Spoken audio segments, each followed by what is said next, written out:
Il y a une raison pour laquelle certaines personnes restent inébranlables. Peu importe ce que la vie leur impose.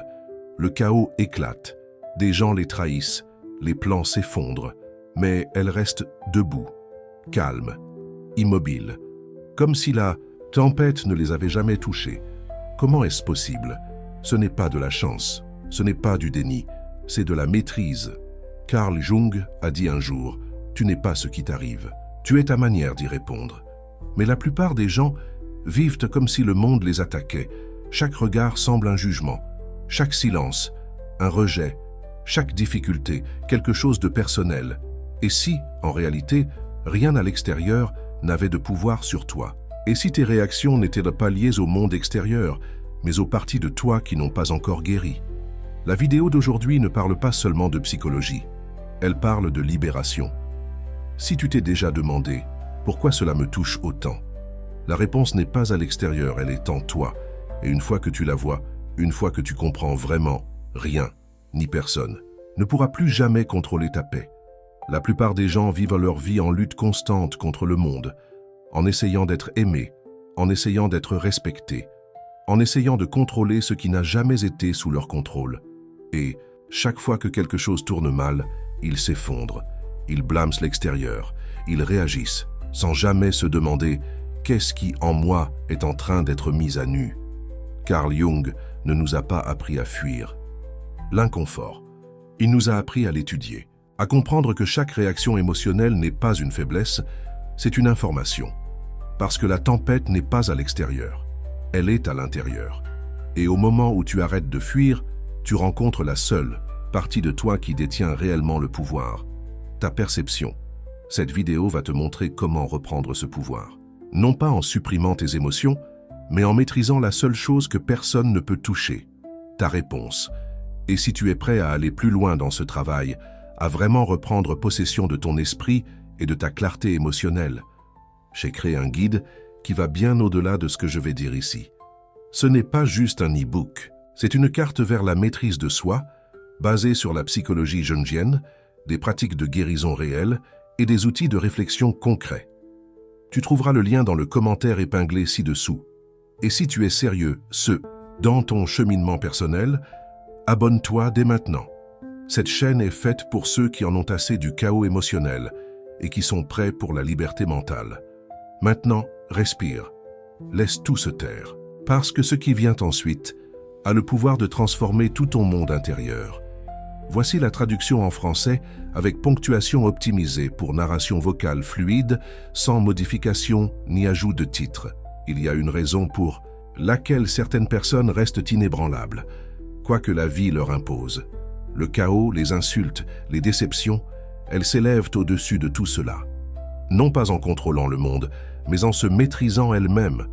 La plupart des gens, ils vivent en pilote automatique, réagissant à tout. Un regard, un mot, un silence, et soudain, leur paix disparaît. Mais posons une question brutale. Et si le vrai problème n'était pas ce qui se passe, mais ce que cela touche en toi?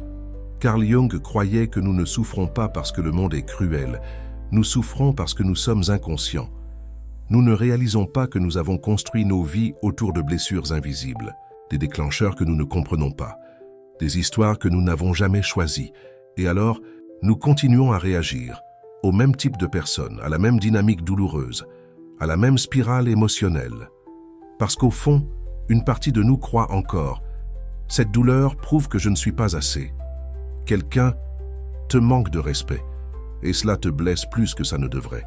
Pas à cause de ce qu'il a dit, mais parce qu'une partie de toi attend encore d'être vue.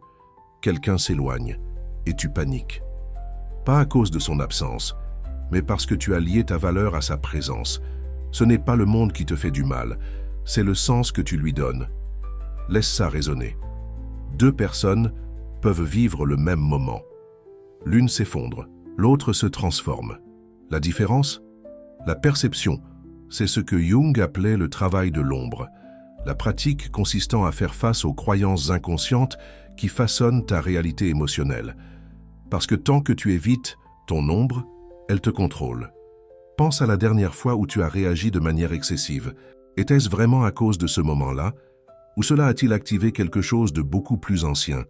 Peut-être était-ce ce sentiment d'être rejeté, ou la peur de ne pas compter, ou cette douleur familière d'être invisible. Ceux ne sont pas des émotions aléatoires, ce sont des signaux, et ils pointent vers une vérité bien précise. Tu ne réagis pas à la vie. Tu réagis à ce que tu n'as pas encore guéri, mais au lieu d'y faire face, la plupart des gens fuient. Ils projettent, ils blâment, ils suranalysent. Ils cherchent des méchants dans chaque histoire, sans jamais réaliser que le vrai ennemi est le schéma qui se répète en eux. Soyons honnêtes, il est plus facile de dire « cette personne m'a blessé » que de demander « pourquoi ?» Cela me fait-il autant de mal? Il est plus facile de faire défiler, de se plaindre, d'engourdir que de s'arrêter et de ressentir. Mais tant que tu ne t'arrêtes pas, tant que tu ne fais pas face à ce qui se cache derrière le déclencheur, tu continueras à vivre comme prisonnier de tes réactions. Et voici le prix à payer. Tu dépendras constamment des autres pour valider ta valeur. Tu éviteras les conflits, non pas par paix mais par peur. Tu tenteras de tout contrôler, parce que l'inconnu te semblera dangereux. Mais la vérité, c'est que tu n'étais jamais censé contrôler le monde. Tu étais censé maîtriser ta façon d'y répondre. Parlons neurosciences. Ton cerveau est une machine à reconnaître les schémas. Quand tu réagis toujours de la même manière, tu creuses un chemin neuronal. Et bientôt, tes réactions ne sont plus des choix. Elles deviennent des habitudes. Automatiques, inconscientes. Donc, quand quelqu'un te critique, tu ne t'arrêtes pas pour réfléchir. Tu paniques. Parce que ton cerveau est entraîné à interpréter la critique comme un danger. Mais bonne nouvelle, le cerveau peut être rééduqué. De nouveaux chemins peuvent être créés. Et cela commence par la conscience. Cela commence au moment où tu fais une pause, au moment où tu remarques le déclencheur et qu'au lieu de t'effondrer, tu respires, tu le laisses monter, tu le ressens pleinement. Mais tu n'agis pas dessus. Cette pause est ta libération. C'est là que l'inconscient devient conscient. C'est là que tu cesses de réagir comme l'enfant blessé et que tu commences à répondre comme l'adulte guéri. Allons plus loin. La plupart des gens s'identifient à un faux soi, une construction fragile fondée sur ce que les autres pensent d'eux. Ils recherchent l'approbation. Ils paniquent quand ils sont mal compris. Ils ont besoin que tout soit parfait pour se sentir en sécurité. Mais rien de tout cela n'est une vraie force. C'est une survie déguisée. Et dès que la vie arrête de coopérer, ils s'effondrent. Mais imagine ceci. Quelqu'un t'insulte et tu ne bronches pas. Quelqu'un s'éloigne et tu restes ancré. Les plans s'écroulent et tu t'adaptes sans te perdre. Ce n'est pas de la froideur, c'est de la maîtrise. Parce que la vraie force ne consiste pas à être intouchable, mais inébranlable. Et cette force vient d'un seul endroit, la conscience de soi, pas une fausse positivité. Pas le contrôle, pas la perfection, mais la clarté calme et stable d'une personne qui sait « je ne suis pas mes émotions, je ne suis pas ce que les autres pensent, je ne suis pas là pour faire semblant, je suis là pour vivre dans la vérité ». Au moment où tu cesses de réagir aveuglément, tu reprends ton pouvoir. Parce que dans ce silence, tu te rappelles, tu n'es pas la douleur, tu es la présence qui la porte. Et à partir de cette présence, tu peux enfin commencer à guérir. Merci de votre patience. Voici la traduction complète en français, optimisée pour narration fluide, ponctuation adaptée à la voix neurale, l'architecture du calme, reprogrammer ton esprit pour la souveraineté émotionnelle.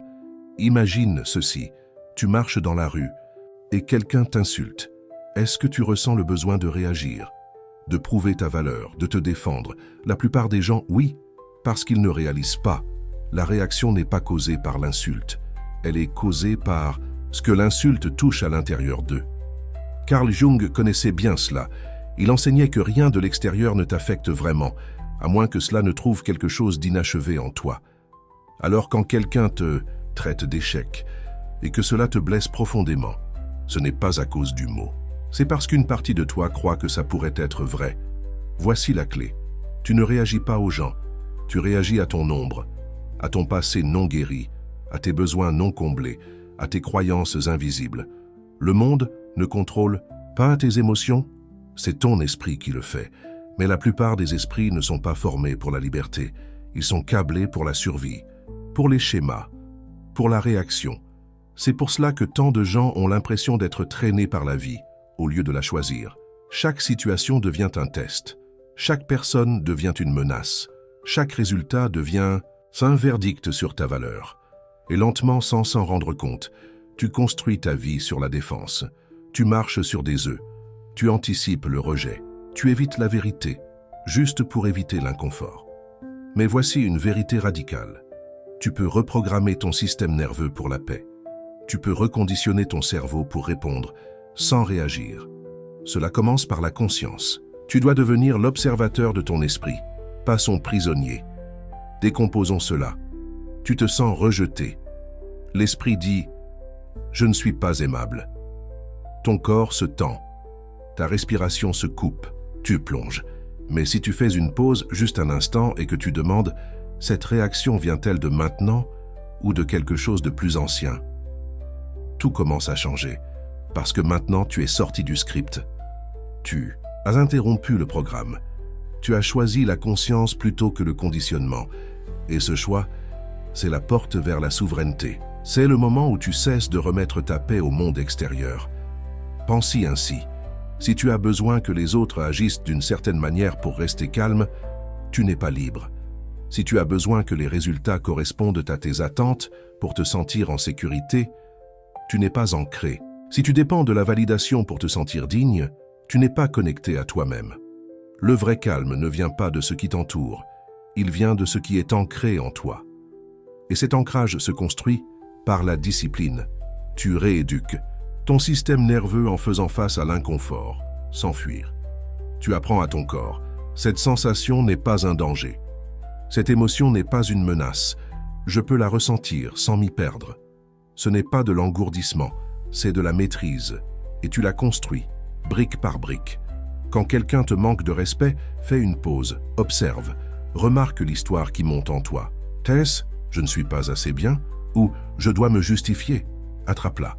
Et puis décide « est-ce que je veux réagir depuis cette histoire ou répondre depuis ma vérité ?» C'est ça la reprogrammation. Ce n'est pas supprimer l'émotion, c'est rencontrer l'émotion avec intention. C'est comprendre qu'un déclencheur n'est pas un ordre, c'est une invitation à regarder plus profondément, à guérir, à évoluer. Jung disait que l'inconscient dirige ta vie, jusqu'à ce que tu le rendes conscient. Alors rends-le conscient. Chaque fois que tu te sens submergé par une émotion, demande-toi « de quoi s'agit-il vraiment ?» Pas juste, en surface. Pas juste à cause de la personne en face, mais à la racine. Est-ce l'abandon, la honte, la peur? Et puis, respire. Tu n'es pas brisé. Tu exécutes simplement un programme obsolète, un que tu n'as pas choisi. Mais maintenant, tu peux choisir. Tu peux créer une nouvelle base. Pas une fondée sur la douleur, la soumission ou la peur, mais une fondée sur la présence. La présence dit « Je vois cette réaction, mais je ne suis pas gouverné par elle. Je ressens cette émotion, mais je sais d'où elle vient. Je remarque ce déclencheur, mais je ne suis pas lui. » C'est ça, la pratique. Et oui, cela prend du temps. Mais chaque moment où tu choisis la présence plutôt que le programme, tu réécris ta réalité intérieure. Et avec le temps, tu deviens intouchable. Pas parce que rien ne t'atteint, mais parce que rien ne te possède. Tu cesses de te justifier. Tu cesses de te défendre. Tu cesses de jouer un rôle pour un monde qui n'a jamais su contenir ta vérité. Tu es simplement là, ancré, clair, inébranlable, et les gens vont le remarquer. Certains te testeront, certains t'admireront, certains ne comprendront pas, mais tu n'auras plus besoin de leur permission pour te sentir entier. Parce que maintenant tu es guidé par toi-même, tu as cessé de demander au monde de changer pour aller bien. Et tu as commencé à construire un esprit qui reste calme, quel que soit le bruit. Ce n'est pas juste de la croissance, c'est la liberté. Voici la traduction en français avec ponctuation fluide pour narration vocale, Neural Voice, devenir la montagne. Le dernier passage vers la maîtrise émotionnelle, il arrive un moment où ta guérison devient silencieuse. Tu n'essaies plus de prouver quoi que ce soit. Tu ne cours plus après l'amour, la paix ou la validation. Tu deviens simplement inébranlable. Pas parce que tu as échappé à la douleur, mais parce que tu as cessé de faire de la douleur. Ton identité, c'est ça, devenir la montagne. Carl Jung le comprenait profondément. Il savait que guérir, ce n'était pas fuir ses blessures, mais les intégrer si pleinement qu'elles ne dirigent plus ta vie. Et c'est ça, la véritable maîtrise émotionnelle. Ce n'est pas du contrôle, ce n'est pas de la perfection, c'est de la présence, sous pression. Soyons honnêtes, la plupart des gens passent leur vie à essayer de contrôler l'extérieur. Ils veulent que tout le monde les aime. Ils veulent que la vie suive leur plan. Ils veulent se sentir en sécurité. Et quand ce n'est pas le cas, ils s'effondrent. Pas à cause de la situation, mais parce qu'ils ont attaché leur paix à des choses qu'ils ne contrôlent pas. Mais si la paix n'avait rien à voir avec ce qui est à l'extérieur de toi, et si la vraie force reposait sur un seul principe, je n'ai pas besoin que le monde soit différent pour aller bien.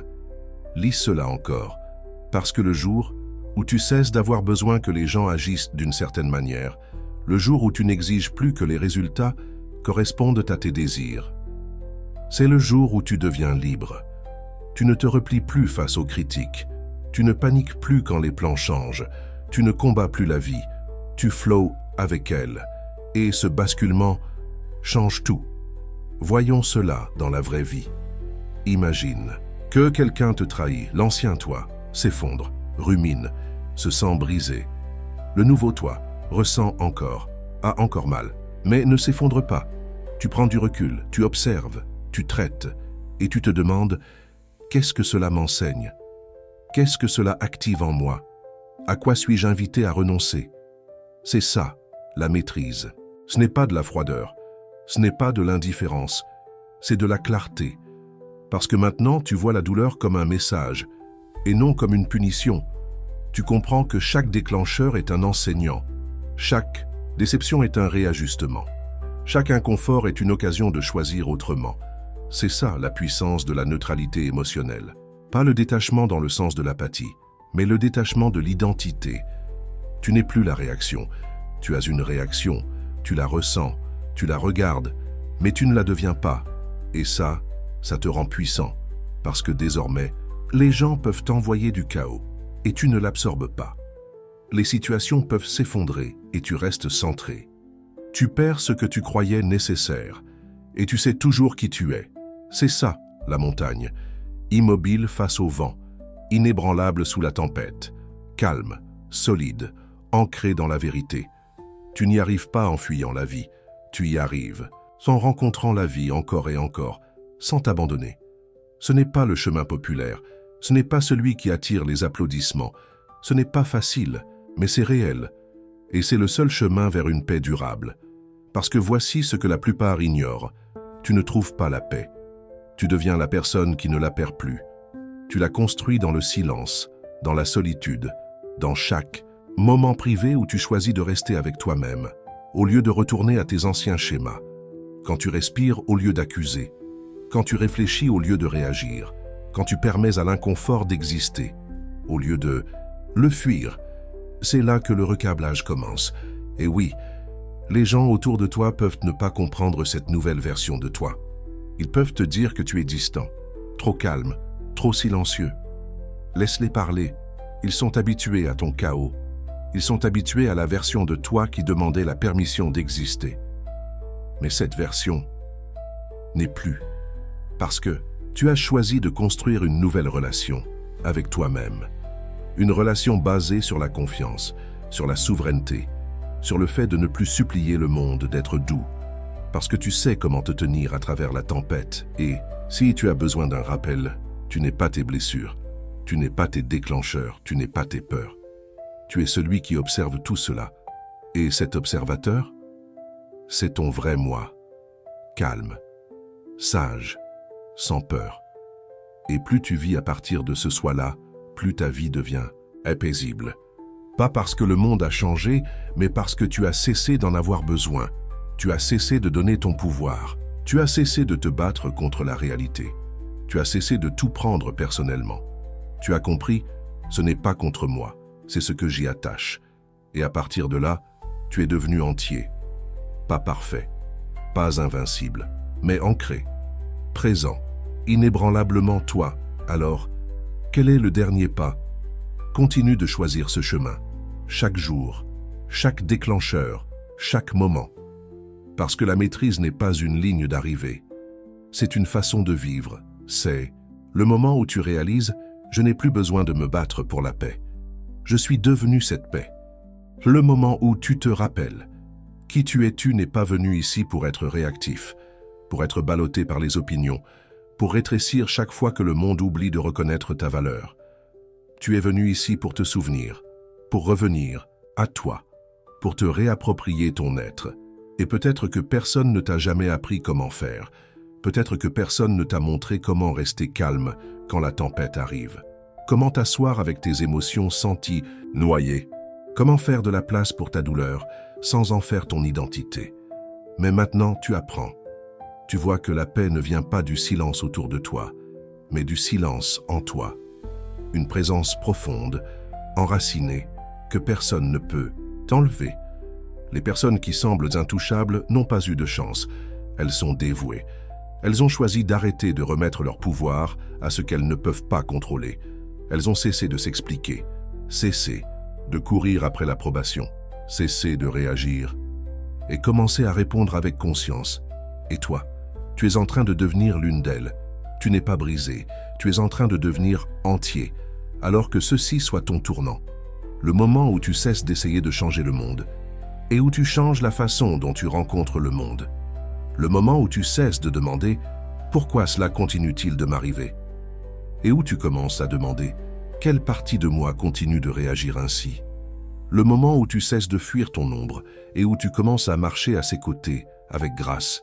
Et si tu es prêt à aller encore plus loin, j'ai créé quelque chose spécialement pour toi. Le e-book « Les profondeurs de la maîtrise de soi » est un guide transformationnel rempli d'outils émotionnels, d'exercices d'exploration de l'ombre et de pratiques de sagesse intérieure, pour t'aider à naviguer ta vie depuis ta vérité, pas depuis ton trauma. Ce n'est pas pour tout le monde. Mais si ton âme a chuchoté oui à un moment pendant cette vidéo, alors tu sais déjà que c'est pour toi. Tu trouveras le lien dans le commentaire épinglé ci-dessous. Et si ce message a réveillé quelque chose en toi, ne pars. Pas comme si rien ne s'était passé. Abonne-toi maintenant.